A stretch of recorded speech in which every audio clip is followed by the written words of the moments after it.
تو دوستوں، آج کل ایک خبر جس نے نہ صرف ایشیائی ممالک میں بلکہ پوری دنیا میں تہلکہ مچایا ہوا ہے، وہ اور کچھ نہیں بلکہ یہ ہے دیٹ انڈیا از آن دا مون۔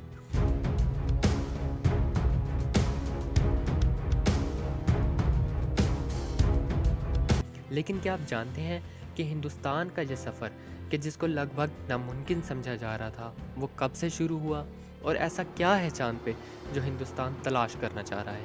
آج ہم اسی راز سے پردہ اٹھائیں گے، مگر آگے چلنے سے پہلے اگر آپ چینل پہ نئے ہیں تو چینل کو سبسکرائب کریں، بیل آئیکن دبائیں اور ویڈیوز کو لائک کریں۔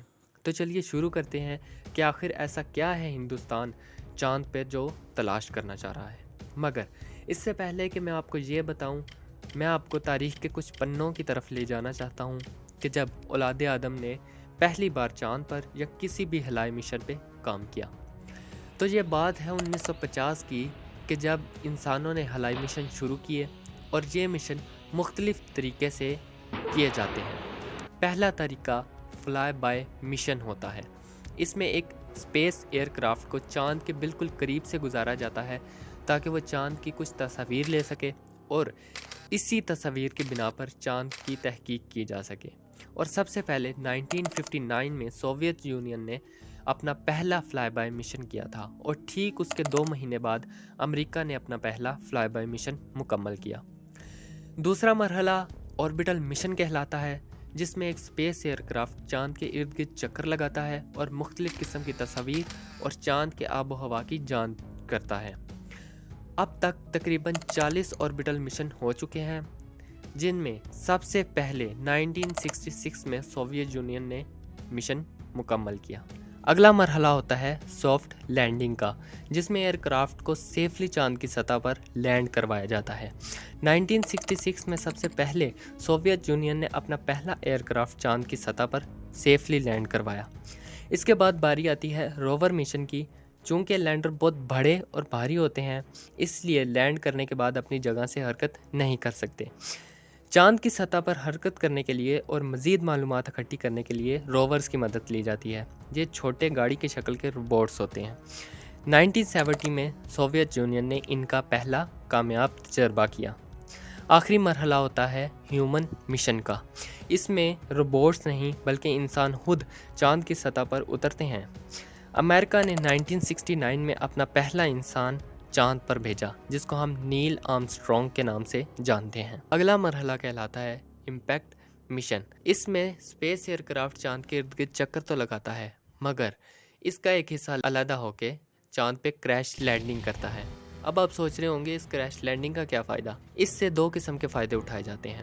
پہلے تو جب وہ اسپیس ایئر کرافٹ سے اس کا حصہ علیحدہ ہوتا ہے اور جیسے ہی وہ چاند کے قریب ہوتا جاتا ہے، وہ چاند کی تصاویر لیتا ہے، جس سے چاند کو اور قریب سے تحقیق کرنے کا موقع ملتا ہے۔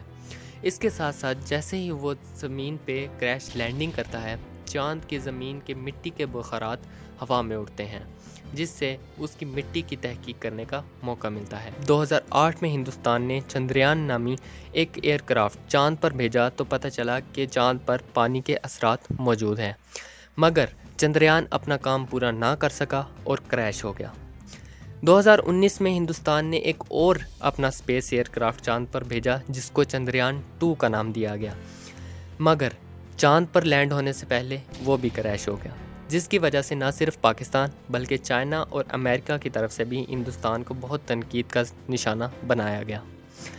مگر ہندوستان نے ہار نہ مانی اور بالآخر 14 جولائی 2023 کو اپنا ایئر کرافٹ اسپیس میں چھوڑا، جس کو چندریان 3 کا نام دیا گیا، اور وہ 24 اگست 2023 کو چاند پر سیفلی لینڈ کر گیا۔ اب آپ سوچ رہے ہوں گے اتنا ٹائم اسے چاند پر جانے پہ کیوں لگا؟ تو جناب 14 اگست کو جب وہ ایئر کرافٹ چھوڑا گیا تو وہ ایئر کرافٹ پہلے زمین کے مدار میں گھومتا رہا اور اپنی سپیڈ میں اضافہ کرتا رہا۔ پھر تقریباً 5 اگست کو وہ چاند کے مدار میں داخل ہوا اور 5 اگست سے لے کے 23 اگست تک اس نے اپنی سپیڈ کو کم کرتا رہا اور بالآخر 24 اگست کو اس نے چاند کی زمین پہ سیفلی لینڈ کیا۔ تو آپ لوگ سوچ رہے ہوں گے کہ دنیا میں چندریان 3 پہلا ایسا اسپیس کرافٹ نہیں ہے جو چاند پر لینڈ کر گیا ہے۔ پہلے بھی تو 3 ممالک ہیں جنہوں نے اپنا اسپیس ایئر کرافٹ سکسیسفلی چاند پر لینڈ کروایا ہے، جن میں چائنا، رشیا اور امریکہ جیسے ممالک شامل ہیں۔ مگر چندریان 3 نے کیا ایسا خاص کام کیا ہے جس سے اس کو اتنا پذیرائی مل رہی ہے؟ تو جناب میں آپ کو بتاتا چلوں کہ چاند کی ایک ایسی جگہ ہے جو زمین سے نظر ہی نہیں آتی۔ جی ہاں، ایک ایسی سائڈ جس کو ہم ساؤتھ پول کا نام دیتے ہیں، جو اندھیرے میں ہے، جہاں سورج کی روشنی نہیں جاتی۔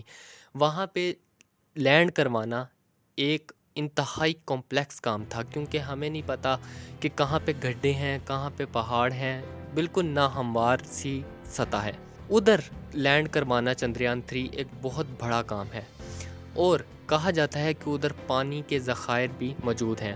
اگر یہ بات سچ نکلتی ہے تو مان لیں کہ بھارت چاند پر قبضہ کرنے جا رہا ہے، کیونکہ اگر ادھر پانی کے ذخائر مل جاتے ہیں تو وہاں پہ زندگی مل جاتی ہے۔ دوسرے الفاظ میں جیسے ادھر ٹھوس پانی کے، یعنی کہ اگر ہم اپنی زبان میں کہیں برف کے آثار مل چکے ہیں، تو ہو سکتا ہے مستقبل میں ادھر معدنیات کے آثار بھی مل جائیں۔ تو اب تو آپ اس مشن کی اہمیت کے بارے میں جان ہی چکے ہوں گے۔ ویڈیو پسند آئی ہو تو ویڈیو کو لائک کریں، چینل کو سبسکرائب کریں، بیل آئیکن دبائیں، اور اگلی ویڈیو تک کے لیے دیں اجازت۔ اللہ حافظ۔